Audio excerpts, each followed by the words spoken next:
Comment vit-on quand on est hémophile? Quels sont les traitements? Y a-t-il des traitements? Eh bien, on voit ça tout de suite avec mes invités.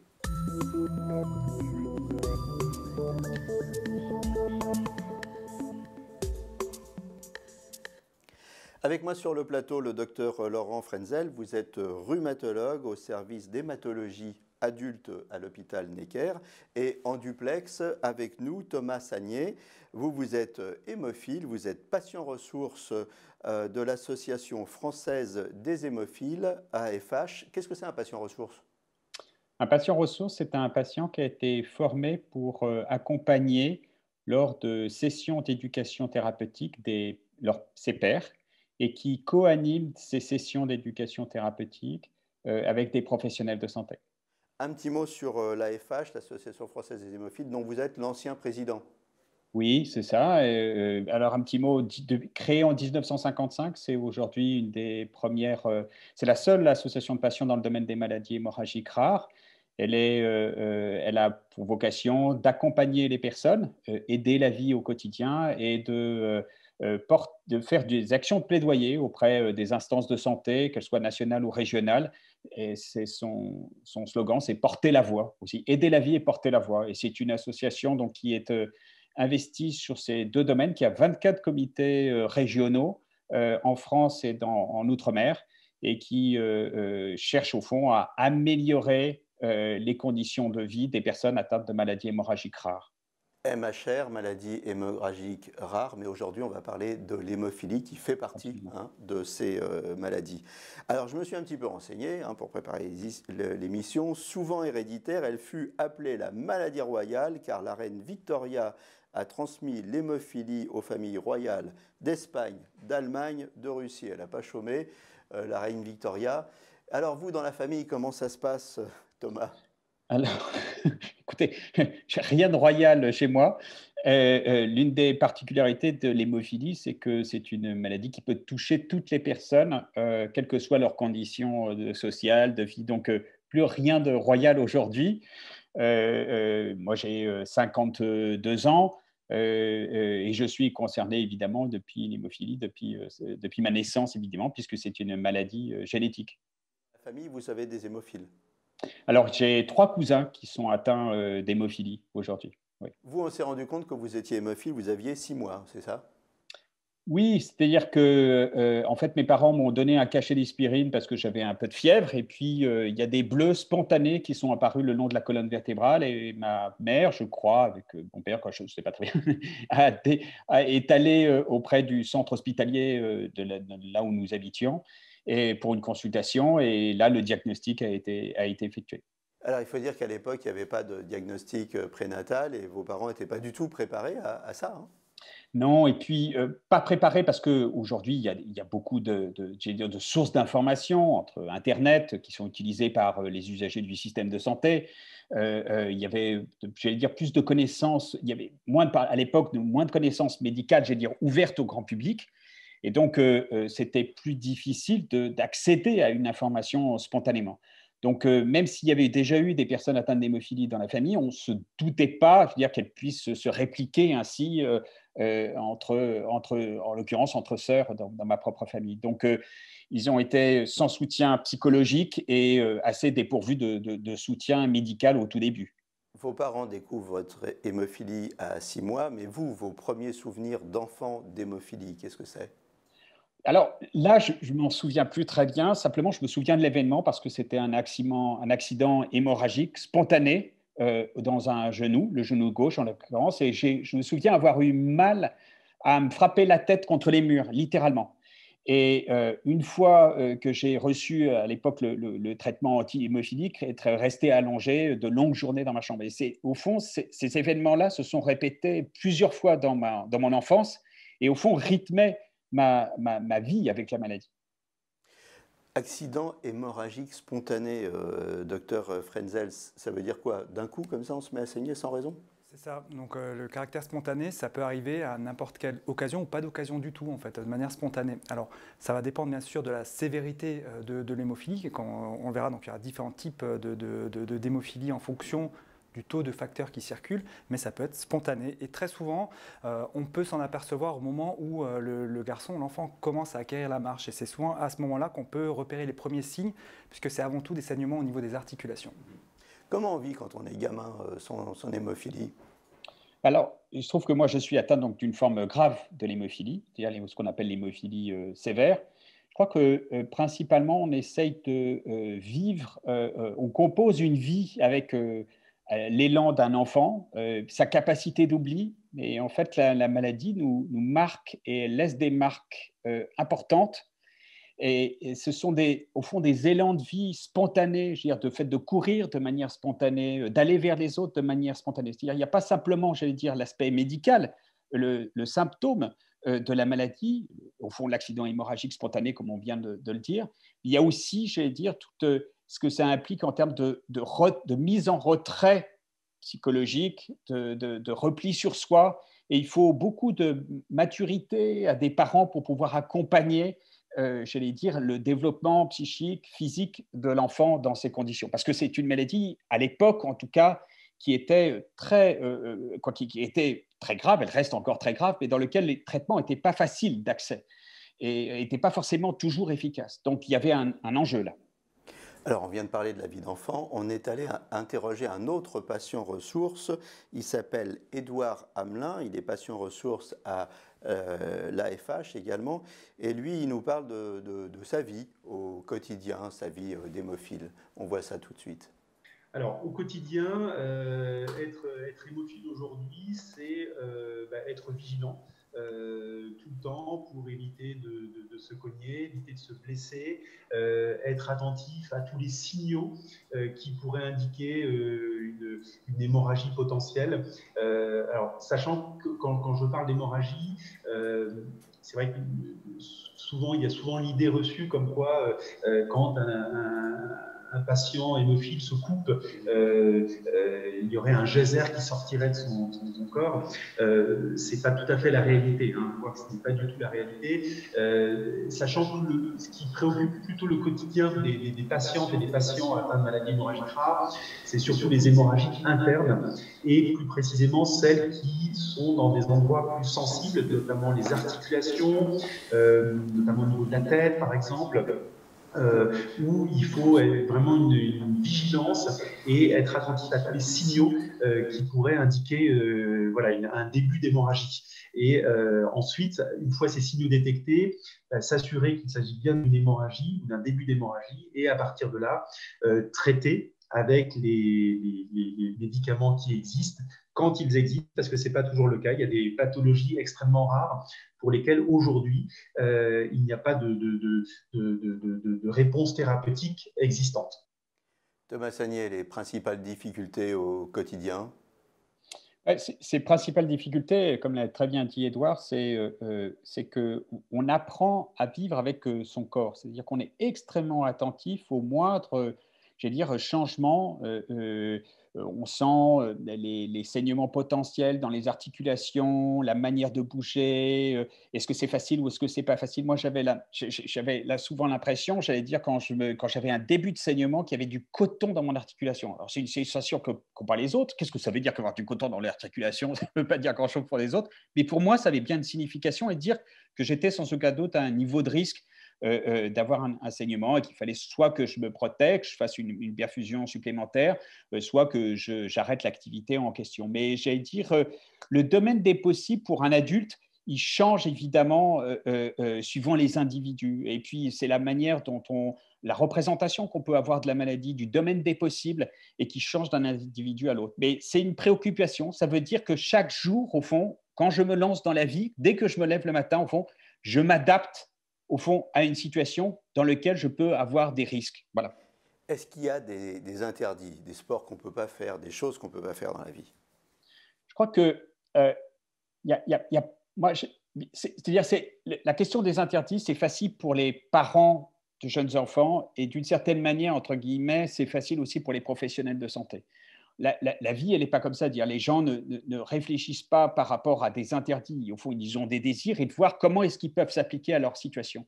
Je pense qu'un des réels enjeux pour des personnes atteintes d'hémophilie, c'est de pouvoir mener les activités qu'ils souhaitent dans les meilleures conditions de sécurité et de se dire, au fond, quel est mon domaine des possibles parmi les risques que peut entraîner telle ou telle activité. Donc, il peut y avoir évidemment, on déconseille des activités, par exemple, sportives comme qui entraînent du contact, du rugby, de la boxe. Mais par exemple, s'entraîner à faire de la boxe sans combat, par exemple, ça peut être un excellent exercice physique. S'entraîner à se faire des passes de rugby sans qu'il y ait de plaquage, ça peut être une excellente manière de faire une activité physique. Donc, vous voyez, il s'agit au fond d'adapter à sa juste situation. Et par rapport à des discours très généraux qui au fond, prohiberaient tout, ce qui n'a aucun sens pour quelqu'un qui vit normalement, qui doit vivre normalement avec une maladie, quelle qu'elle soit. On a parlé des interdits. Est-ce qu'il y a des discriminations au quotidien? Alors, sans aucun doute que les personnes atteintes de maladies chroniques vivent des discriminations, que ce soit à l'emploi. C'est parfois difficile de pouvoir librement, j'allais dire, de s'outer, j'allais dire, auprès de son employeur quand on est atteint d'une maladie chronique. Et il y a des personnes atteintes de diabète, d'anciennes personnes qui ont eu des cancers, etc., qui préfèrent ne pas le dire, et je pense à juste raison, parce que leur employeur pourrait mal réagir. Donc il y a un enjeu là de discrimination qui sont celles de toutes les personnes atteintes de maladies chroniques. Il y en a une autre, qui est celle, par exemple, l'accès au crédit, qui est un véritable enjeu pour les personnes atteintes de maladies hémorragiques rares, parce qu'au fond, les assurances savent assez mal évaluer, parce que c'est une maladie rare, savent assez mal évaluer le risque que ça représente pour elles, en réalité, de prêter à des gens qui sont atteints de maladies chroniques, d'hémophilie. Or, il se trouve que beaucoup de personnes atteintes d'hémophilie travaillent, ont des postes stables et pourraient très bien emprunter. Simplement, les assurances sont extrêmement frileuses malgré les progrès législatifs qui ont été faits en la matière. Mais les associations de patients continuent de travailler dur pour pouvoir faire avancer ce droit-là. Docteur Frenzel, on vient de parler de la vie de l'hémophile. On va en revenir à la pathologie, à la maladie. L'hémophilie, qu'est-ce que c'est? L'hémophilie, c'est comme vous l'avez très bien dit au départ, donc tout le monde connaît un petit peu ce terme-là, on sait effectivement qu'il y a une sorte de saignement un petit peu exagéré. En fait, comment comprendre l'hémophilie? Il faut imaginer que dans les vaisseaux, le sang coule. Pour qu'il coule, il faut qu'il soit suffisamment fluide, mais pas trop. Et pour qu'il soit justement qu'il y ait cet équilibre de fluidité, on a ce qu'on appelle des facteurs de coagulation qui permettent cet équilibre. Dans l'hémophilie, il manque un de ces facteurs de coagulation qui va justement déséquilibrer et le sang va être trop fluide et donc avoir tendance à avoir des hémorragies, à sortir en tout cas des vaisseaux et donc à avoir des saignements spontanés ou lors de traumatismes mineurs. On rappelle le processus de la coagulation en fait. Quand on se coupe, par exemple, on va avoir une petite croûte. Cette croûte, c'est quoi? C'est des cailloux en fait qui se forment. Mais pour que cette croûte elle se forme, il faut ces fameux facteurs de la coagulation, sinon elle ne se formera pas, ou en tout cas pas de manière optimale. Elle peut mettre plus de temps ou ne pas se former, ce qui peut expliquer que dans certains cas, cette hémorragie va durer un certain temps. Oui. Alors les saignements, on a entendu qu'ils pouvaient être internes. Le commun des mortels, quand on leur parle d'hémophilie, le patient expert l'a dit, on pense que c'est une hémorragie, un geyser qui ne s'arrête pas. Ça peut être aussi des saignements internes. C'est pas que ça peut être. Dans l'hémophilie, c'est essentiellement des saignements internes, ce qu'on appelle des saignements profonds. Alors profond, ça veut dire quoi? Ça veut dire que ça a touché essentiellement les articulations, c'est 2/3 en fait des hémorragies chez le patient hémophile, au niveau des muscles, donc c'est également une hémorragie profonde. Et dans certains cas beaucoup plus rares, heureusement, ça peut également toucher le cerveau et avoir des hémorragies intracérébrales par exemple. Alors, ce que je peux peut-être allez-y, complétez. Oui, ce que je peux peut-être rajouter, c'est que c'est évidemment une des conséquences majeures de l'hémophilie, parce que en fait, ces saignements internes dans les articulations ont un effet corrosif sur le cartilage, et que parce que le sang contient du fer et attaque au fond les cartilages, et une fois que les cartilages sont abîmés, l'hémarthrose revient de manière plus fréquente, ce qui fait qu'on a ce qu'on appelle des articulations cibles qui saignent plus souvent. Et c'est là que commencent, j'allais dire, les débuts à la fois des saignements à répétition, mais aussi les débuts de handicap potentiels qui sont parfois irréversibles, avec des marches qui se déroulent plus normalement, etc. On appelle parfois les hémophiles les intermittents du handicap. Est-ce que des examens bénins comme des prises de sang peuvent poser des problèmes aux hémophiles? Alors oui, effectivement, il faut faire attention, être particulièrement vigilant et bien appuyer après effectivement simplement une prise de sang parce que sinon effectivement ça a tendance soit à saigner ou soit à faire un hématome au niveau du point de ponction pour la prise de sang. Absolument, il faut être vigilant quand même par rapport à ça. Au début d'émission, on a parlé de la reine Victoria. C'est génétique l'hémophilie? C'est génétique. Alors, il y a deux types d'hémophilie. Il y a l'hémophilie qu'on appelle congénitale, celle-ci est donc génétique par définition, la plus fréquente. Hein. Il y a aussi, c'est beaucoup plus rare, l'hémophilie acquise qu'on peut effectivement, c'est plutôt ce qu'on appelle une maladie auto-immune, mais en général, ça a des âges beaucoup plus tardifs, ça touche plutôt la personne âgée. Mais voilà, donc globalement, l'hémophilie effectivement est une maladie congénitale, ce qu'on appelle liée à l'X en fait. Liée à l'X, donc ça veut dire que c'est plutôt... C'est plutôt les garçons, mais pas exclusivement. Alors, pourquoi c'est que les garçons? En fait, quand on est un garçon, on a un X et un Y, on est d'accord? Il faut imaginer que sur le chromosome X, il y a cette mutation qui code donc pour l'hémophilie, pour le facteur 8 ou le facteur 9. Par contre, il y a l'Y, donc il n'y a pas autre chose pour compenser en fait, le X où il y a cette mutation. Chez la femme, il y a deux X. L'autre X peut compenser. Mais ce phénomène de compensation n'est pas toujours optimal. Ça peut être effectivement aléatoire et on peut effectivement avoir certaines femmes qui peuvent être dites hémophiles mineures, c'est-à-dire avoir un taux bas. Ça ne les embête pas trop effectivement dans leur vie de tous les jours, ils n'ont pas vraiment de saignement spontané, mais c'est quand même à prendre en compte, notamment lors des grossesses, et puis elles sont transmettrices donc, de cette pathologie. Il y a beaucoup de femmes Oui. à l'Association française des hémophiles. Oui, absolument. On a même une commission femmes qui est très active au sein de ce mouvement associatif, qui collabore étroitement avec les professionnels de santé. J'ajoute que pour les personnes atteintes, pour les femmes qui sont touchées par l'hémophilie, qui sont dites des hémophilies mineures, la question des chirurgies aussi peut se poser au-delà de la grossesse et que ça nécessite effectivement, quand elles ont une chirurgie qui est programmée, eh bien, d'avoir un protocole de soins extrêmement précis fait par des professionnels de santé spécialisés, comme des médecins comme Laurent Frenzel, qui donnent les indications aux chirurgiens des conduites à tenir.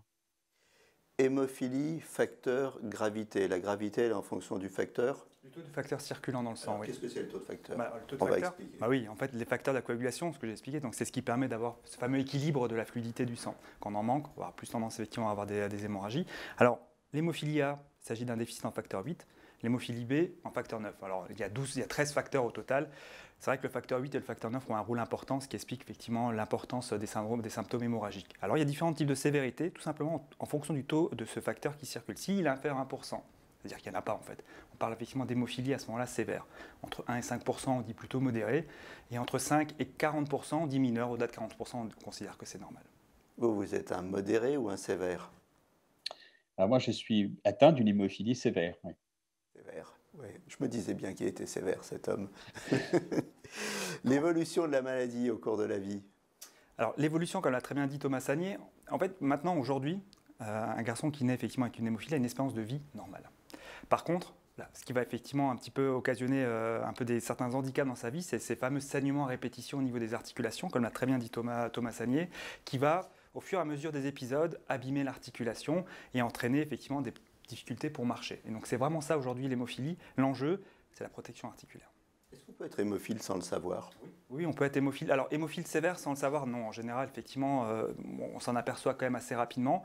Mais tout à fait, on peut effectivement être hémophile mineur sans s'en apercevoir. Moi, ça m'est déjà effectivement arrivé d'avoir un patient qui est venu me voir à l'âge de 60 ans avec une hémophilie mineure, donc un taux de facteur, c'est un facteur 8 qui circulait aux alentours de 25%. Il n'avait jamais eu de chirurgie, donc on ne s'est jamais aperçu en fait. Et on l'a diagnostiqué à ce moment-là, c'était vraiment une maladie génétique, oui. Thomas Sagnier a évoqué rapidement la grossesse. On peut mener une grossesse quasi normale en étant hémophile ou il y a vraiment des précautions à prendre? Tout dépend effectivement du taux de facteur 8 ou de facteur 9 de la femme qui est enceinte, bien entendu, mais oui, tout à fait. Là où on va être particulièrement vigilant, en fait, quand une femme est enceinte, qu'on connaît donc conductrice d'hémophilie, on va déjà, effectivement, la première chose qu'on veut savoir, c'est le sexe. Parce qu'effectivement, entre une fille et un garçon, c'est pas pareil. La fille, elle va être dans 50% conductrice ou pas. Bon, ça, c'est pas trop un problème, même pour l'accouchement. Par contre, un garçon, donc il y a 50% effectivement de risque d'être hémophilie. Là, on peut effectivement faire un dépistage anténatal pour savoir s'il est hémophile ou pas. S'il est hémophile, on va prendre énormément de précautions lors de l'accouchement. On va éviter d'utiliser effectivement des instruments en cas effectivement d'accouchement un peu difficile, parce qu'on sait effectivement qu'il peut avoir des hémorragies, notamment au niveau cérébral. Donc on va être très précautionneux par rapport à ça. Très précautionneux. J'ajoute sur ce point qu'il y a des grossesses qui ont été menées à terme avec grand succès de personnes, de femmes qui ont donné naissance à des enfants et qui étaient atteints d'hémophilie sévère. Donc, j'allais dire que des projets de naissance sont tout à fait possibles alors qu'on est atteint d'une hémophilie sévère. Et les enfants qui sont nés sans être atteints d'hémophilie, par définition. On fait énormément de progrès, ce qui nous amène au sujet qu'on va vous passer maintenant. On est allé voir le docteur Audrey Auchard du CHU de Lille et on lui a demandé où on en était des recherches. Et puis je vais vous poser la question après, Laurent Frenzel, excusez-moi. On écoute tout de suite Audrey Auchard. Alors, les progrès, il y en a beaucoup et effectivement essentiellement dans l'hémophilie. Actuellement, les patients reçoivent des facteurs de coagulation qui les protègent des saignements. Dans les progrès actuels, les facteurs ont des demi-vies de plus en plus longues pour diminuer le nombre d'injections nécessaires et être mieux protégés. Dans les deuxièmes progrès, il y a des études pour avoir des facteurs dans des voies différentes, par exemple en sous-cutané. Il y a d'autres traitements où ce n'est pas des injections de facteurs, mais c'est des anticorps qui imitent le rôle du facteur. Et il y a aussi des études cliniques de thérapie génique. Donc en ce moment, il y a vraiment beaucoup de progrès et beaucoup de recherches dans ces maladies. Facteurs, thérapie génique. Oui, alors c'est vrai qu'il y a beaucoup, comme l'a dit Audrey, il y a énormément de progrès, tant mieux pour les patients. Alors comment traiter en fait un patient hémophile? Alors il y a déjà deux façons de voir les choses. Soit on attend qu'il ait un symptôme hémorragique, qui saigne, et on le traite pour limiter effectivement la durée de ce saignement, ce qu'on appelle un traitement à la demande. Aujourd'hui, de plus en plus, comme on l'a bien compris, l'idée c'est d'aller protéger les articulations. Or, on sait que s'il y a des saignements des articulations, ça va les abîmer. Donc l'idée c'est effectivement de les protéger et de mettre un traitement qu'on dit prophylactique. Jusqu'à il n'y a pas si longtemps que ça, les traitements prophylactiques, c'était des injections intraveineuses à répétition, 3 fois par semaine, et ça à vie. En fait, ça, c'était le traitement prophylactique qui n'était pas optimal parce que malgré ça, on pouvait quand même avoir des saignements. Donc ça, c'était juste encore il y a quelques années. Aujourd'hui, on a de tout nouveaux traitements avec des systèmes de fonctionnement complètement différents, notamment des médicaments qui se donnent par voie sous-cutanée, qui ont un taux de protection beaucoup plus stable et beaucoup plus efficace. Et ça se donne par exemple tous les mois, voire tous les 2 mois. Donc ça change, mais alors complètement la vie des patients. Et ça, on s'en aperçoit depuis 1, 2, 3 ans. Et c'est vraiment une innovation importante. Puis la dernière innovation, dont a parlé Audrey, qui est également très intéressante, ce qu'on appelle la thérapie génique. Oui, ça paraît logique, c'est une maladie génétique. Bon, pourquoi pas apporter un bon gène? C'est ce qu'on peut faire. Alors, il ne faut pas imaginer que c'est une énorme opération. On utilise ce qu'on connaît bien, bon, en plus c'est d'actualité actuellement, avec le Covid, donc c'est un virus. En fait, le virus, il va aller dans les cellules. Donc, ce qu'on fait, c'est qu'on prend un virus qui est complètement anodin, qui donne un rhume, on accroche le bon gène sur ce virus, on administre le traitement, c'est une seule administration qui dure 1 heure par voie intraveineuse, et après, ce virus va aller apporter ce gène dans les cellules du foie qui produisent les facteurs de la coagulation, et au bout de 2 à 3 semaines, ce foie va se mettre à produire des facteurs de la coagulation, et ce pendant plusieurs années. C'est quand même pas mal. C'est les fameux messagers, c'est ça? C'est à peu près ça, tout à fait. À peu près ça dans le principe. Oui. Un des éléments qui est à prendre en compte dans cette innovation thérapeutique, c'est que jusqu'à présent, au fond, nos traitements étaient relativement simples d'explication.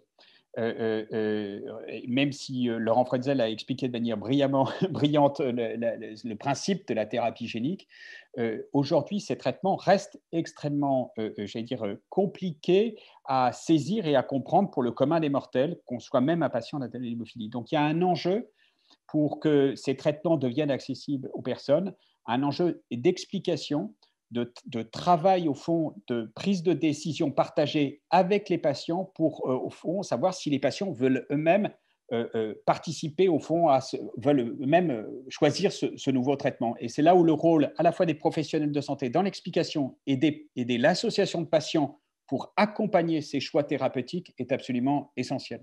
Thomas Sagnier, il y a un enjeu pédagogique pour que les patients comprennent le traitement, mais aujourd'hui, ces traitements, c'est du standard, c'est de la routine ou c'est encore un peu de la science-fiction? Non, c'est plus de la science-fiction en tout cas. Alors du standard, oui, pour les traitements sous-cutanés, maintenant c'est commercialisé, c'est remboursé, et donc ça, comme je dis, ça a changé vraiment effectivement. Alors c'est pas toutes les hémophilies, mais c'est quand même une bonne partie.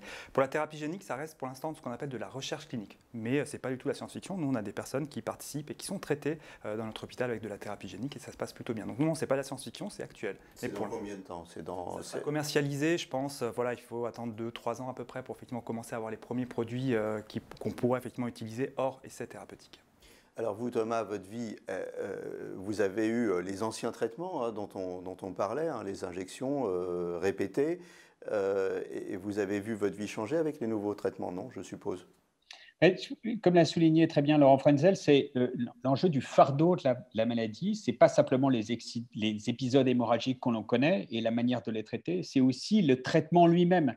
C'est-à-dire l'enjeu de l'adhésion thérapeutique à un traitement est tout aussi important que le traitement lui-même et la capacité. Et tout ce qui peut alléger évidemment ce fardeau et de passer de la voie intraveineuse à la voie sous-cutanée, évidemment, c'est un progrès.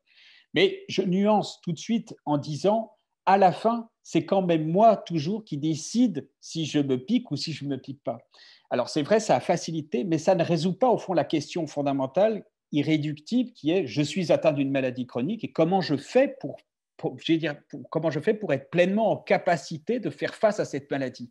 Et c'est là où eh bien, à la fois les professionnels de santé et l'association de patients doivent jouer un rôle justement d'accompagnement des personnes pour leur donner le maximum de possibilités de faire les bons choix pour leur propre santé. On arrive au terme de l'émission en 15 secondes. Quand on utilisera la thérapie génique, là, on va guérir.